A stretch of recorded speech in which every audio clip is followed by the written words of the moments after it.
নমস্কার বন্ধুরা, আমি সুচন্দা আপনাদের সকলকে স্বাগত জানাচ্ছি আমার চ্যানেল লাইফ স্পেশালিস্ট বিয়ন্ড লিমিটেশনসে। আগের পর্বে আপনাদেরকে নিয়ে চলে গিয়েছিলাম গ্যাংটক থেকে সোজা মালদার বেশ কয়েকটা জায়গার ভিডিও আগের পর্বে আপনারা দেখেছেন। এই পর্বে আমি শুরু করছি কদম রসুল মসজিদ থেকে। এটি সুলতান নাসরত শাহ দ্বারা নির্মিত হয়েছিল। কথিত আছে একসময় এখানে এক প্রস্তরের ওপর হযরত মুহাম্মদের পদচিহ্ন স্থাপিত ছিল, এখন যেটা মেহেদিপুরে সংরক্ষিত অবস্থায় রাখা আছে।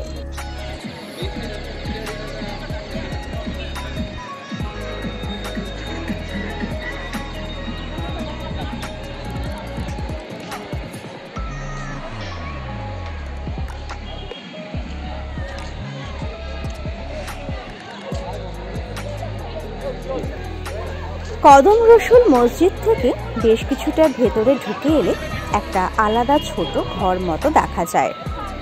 এই ঘরে প্রবেশ করলে একটা সমাধি দেখতে পাওয়া যায়। এই সমাধিটা হলো ফতে খায়ের সমাধি। ঔরঙ্গজেবের এক সেনাপতি দিলবার খায়ের পুত্র ছিলেন এই ফতে খা। সুলতান সুজা, যিনি শাহজাহানের এক পুত্র ছিলেন, তাকে বিদ্রোহ করতে পরামর্শ দেওয়ার জন্য পীর শাহ নিয়াতুল্লাহকে হত্যা করার জন্য ঔরঙ্গজেব এনাকে পাঠিয়েছিলেন। কিন্তু গৌড়ে প্রবেশ করে এই স্থানে তিনি রক্ত বমি করে মারা যান। এরপর এই স্থানে ওনাকে সমাধি দেওয়া হয়।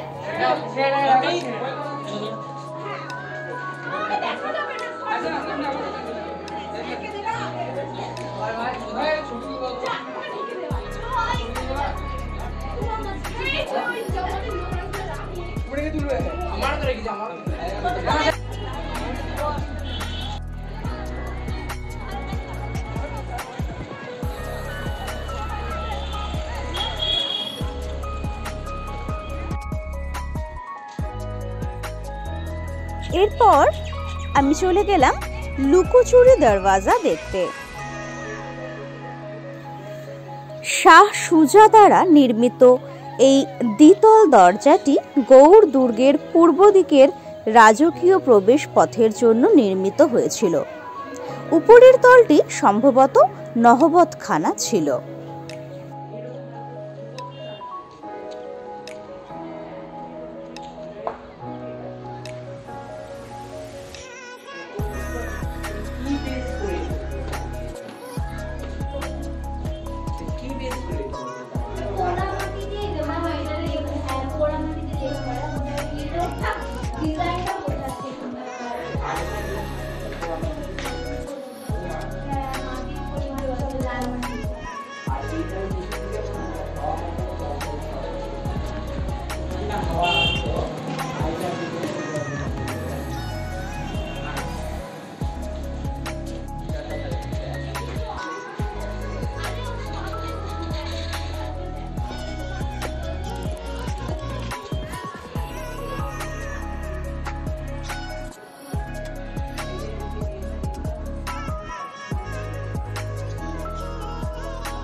এরপর আমি চলে এলাম চিকা মসজিদ বা চামকান মসজিদে।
যারা এদিক থেকে আসছে ঘুরতে এটা দিয়ে ঢুকছে। এদিকে আর 6 কিলোমিটার গেলে বর্ডার, তাই তো? ওপারে কি আছে বাংলাদেশে? ওপারে তো আমাদের এন্ট্রি নেই। না মানে জায়গার কি আছে, জায়গার নাম? এমন কিছু নাই, মানে কি গ্রাম আছে। হ্যাঁ, গ্রামটার নাম তো আছে কিছু। হ্যাঁ, মহদীপুর। ও মহদীপুর। হ্যাঁ, মহদীপুর। আচ্ছা আচ্ছা।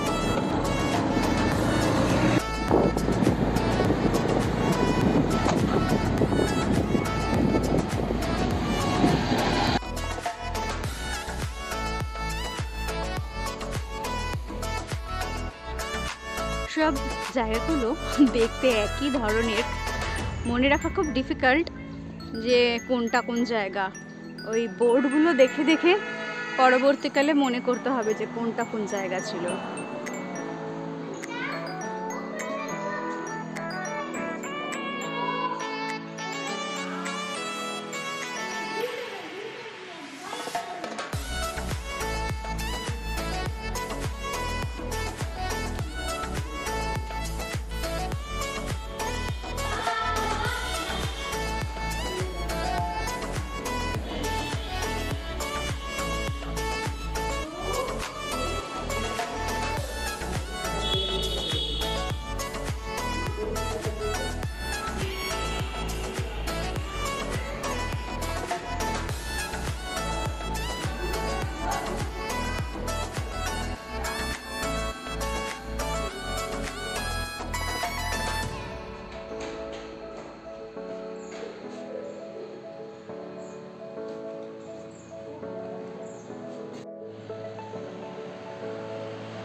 এরপর গৌড় ছেড়ে চললাম পান্ডুয়ার দিকে।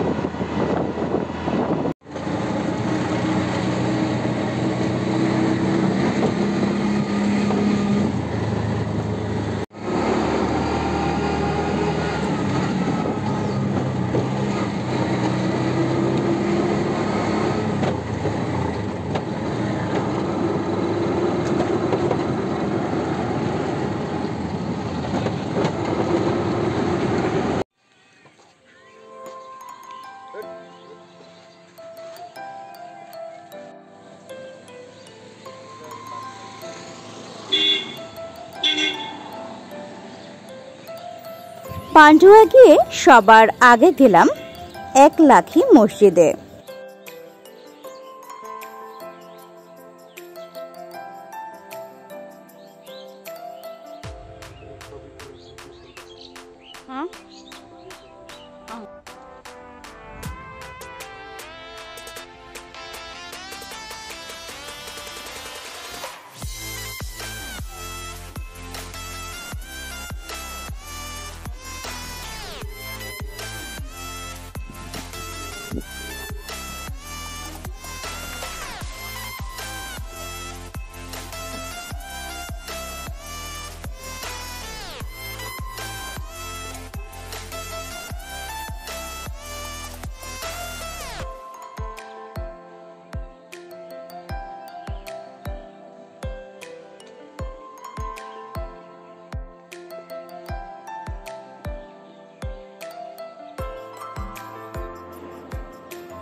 এরপর গেলাম আদিনা মসজিদে। তবে আদিনা মসজিদে একেবারে ক্যামেরা নিয়ে প্রবেশ করাই নিষেধ, তাই এই যে ভিডিওটা করেছি এটা আদিনা মসজিদের গেটের বাইরে থেকে যেটুকু দেখা গেছে সেটুকুই করতে পেরেছি।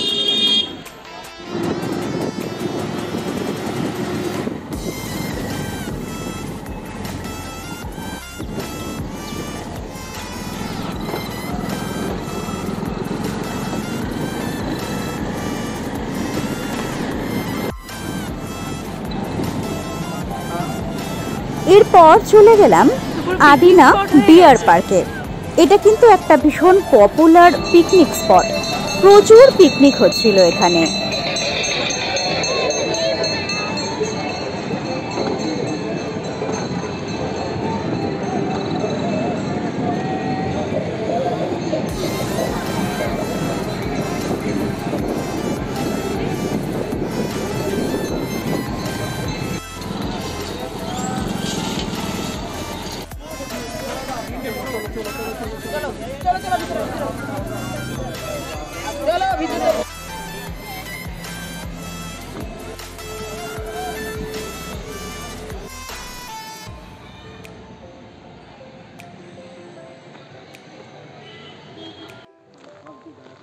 তবে আমি বলবো বয়স্ক এবং বাচ্চাদের নিয়ে এখানে না আসাই ভালো, তেমন কিছুই কিন্তু নেই এখানে দেখার মতো।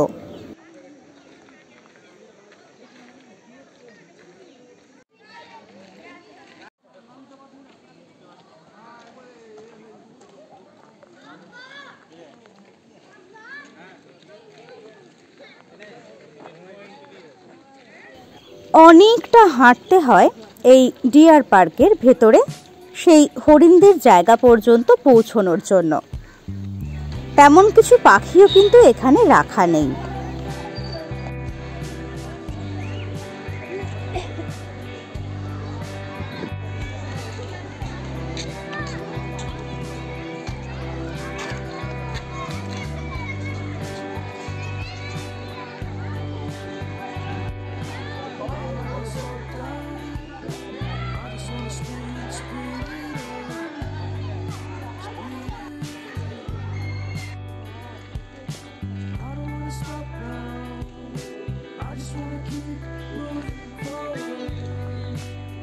অবশেষে প্রায় 2-2.5 কিলোমিটার হাঁটার পর খবর পাওয়া গেল কিছু হরিণের।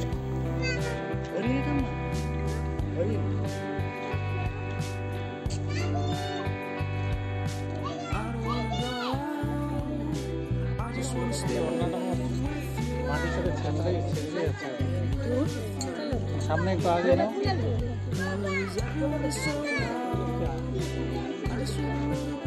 ভিডিও কর, ভিডিও। ওই সাইডে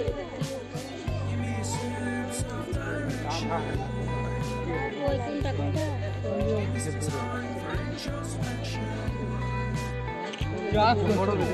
ভিডিও না আমি করছি। তুমি করে কি হবে? জুম করো, ভিডিও করো।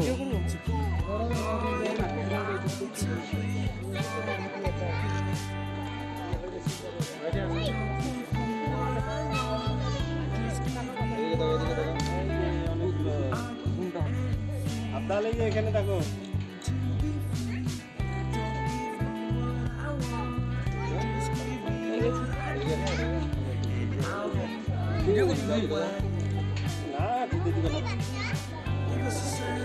পড়ে যায় এটা, নতুন হয়েছে এটা, স্বচ্ছ হয়ে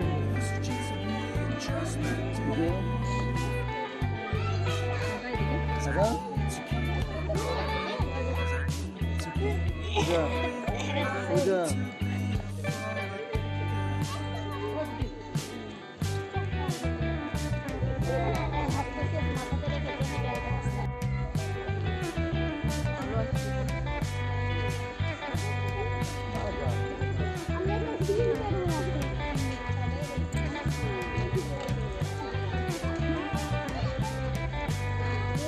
ভালো না বাড়লে বোঝা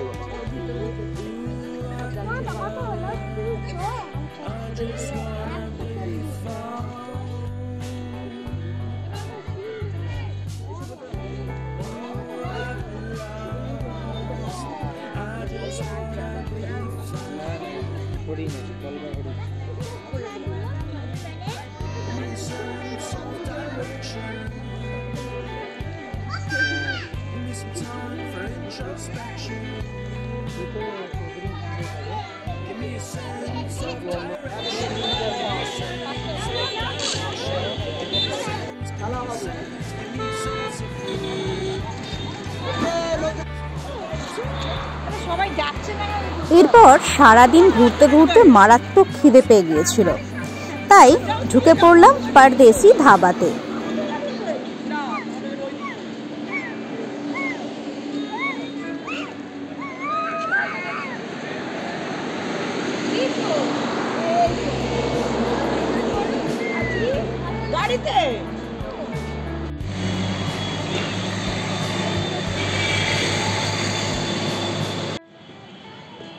সত্যি বলতে কি, সারাদিনে যতগুলো জায়গা দেখেছিলাম তার মধ্যে কিন্তু সব থেকে বেশি ভালো লেগেছে আমার এই পরদেশি ধাবা। খুব সুন্দর সাজানো গোছানো, পরিষ্কার পরিচ্ছন্ন, টিপটপ একটা ধাবা। এখানে কিন্তু বাচ্চাদের মজা করার মতো একটা ছোট চিলড্রেন্স পার্কও রয়েছে। তাই আপনারা যদি মালদায় ঘুরতে যান এবং পান্ডুয়ার দিকে যান তাহলে অবশ্যই এখানে একবার খাওয়ার চেষ্টা করবেন। এই ধাবার ভেতরটাও ভীষণ সুন্দর, চলুন দেখা যাক।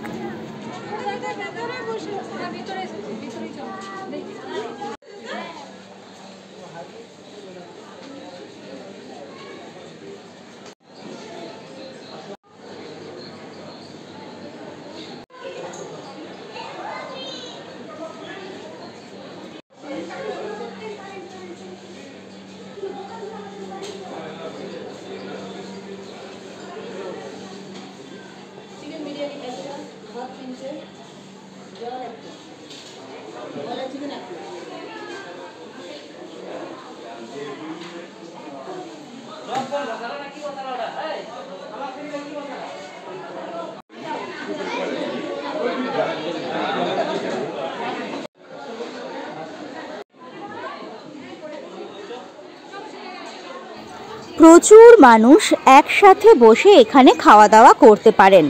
তবুও ভিড় দেখে বুঝতেই পারছেন এই ধাবার কতখানি গুরুত্ব রয়েছে। মোটামুটি দেখলাম টুরিস্টরা সবাই প্রায় এখানেই খাওয়া দাওয়া করছেন। খাবারের মান বেশ ভালো, সুন্দর পরিপাটি করে গুছিয়ে খেতে দেয়।